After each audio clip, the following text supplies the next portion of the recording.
नमस्कार दोस्तों, आप सभी का स्वागत है कहानी अनुराग में। अभी तक आपने हमारा चैनल सब्सक्राइब नहीं किया हो तो चैनल को सब्सक्राइब कर कहानी अनुराग को प्यार दें। तो आइए बिना देरी किए हुए आज की कहानी की शुरुआत करते हैं। विजय और माधवी एक अच्छी कंपनी में नौकरी करते थे।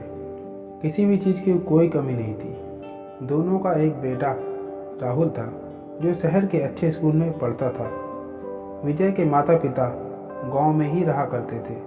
उन्हें शहर का रहन सहन पसंद नहीं था। गांव की शुद्ध हवा, हरियाली, लोगों का प्रेम भाव से मिलना उनके मन को आनंदित करता था। ऐसा माहौल शहर में कहाँ था।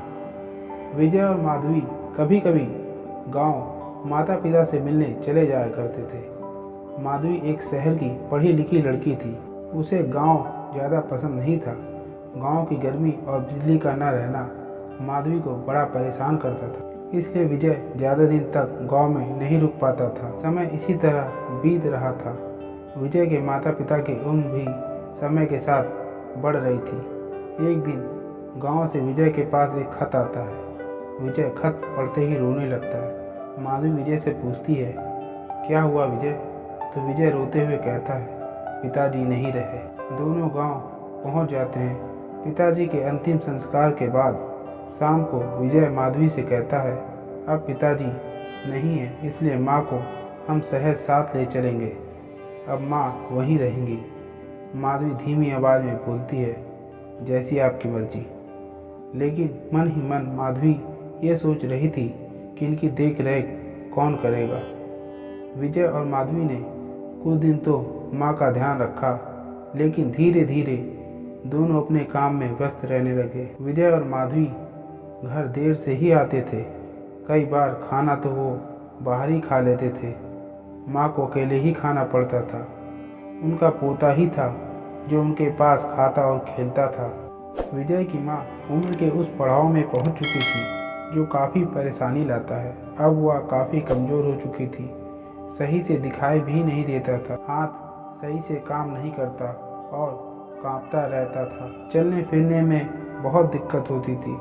इन सब कारणों की वजह से कई बार दूध का गिलास हाथों से गिर जाता था। कभी कभी खाना कमरे में ही बिखर जाता था। कभी बर्तन टूट जाते। रोज़ रोज़ माधवी को ऑफिस से आने के बाद साफ सफाई करनी पड़ती थी।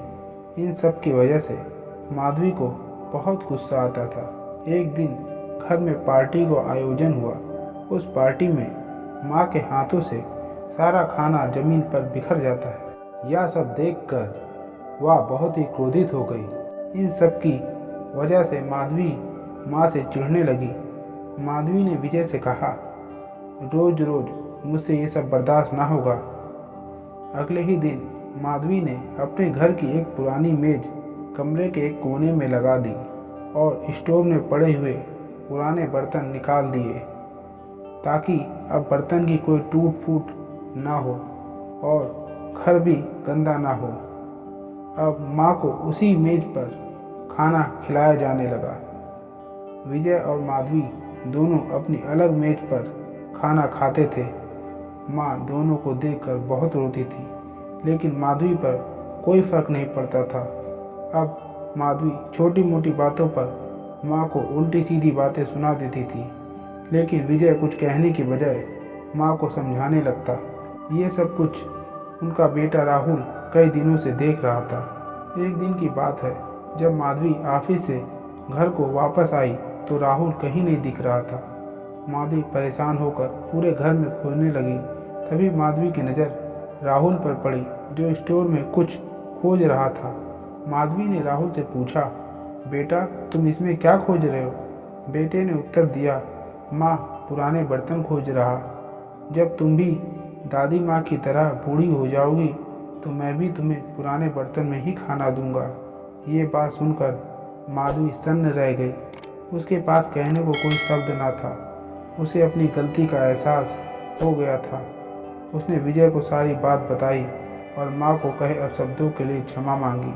उसके अगले दिन ही माधवी ने वो पुरानी मेज को घर से बाहर निकाल दिया और माँ को अपने साथ एक ही मेज पर खाना खिलाने लगी और उनका ख्याल रखने लगी। दोस्तों, बच्चे वही सीखते हैं जैसा हम दूसरों के साथ व्यवहार करते हैं। बच्चों पर दूसरों की अपेक्षा माता पिता का प्रभाव ज़्यादा पड़ता है।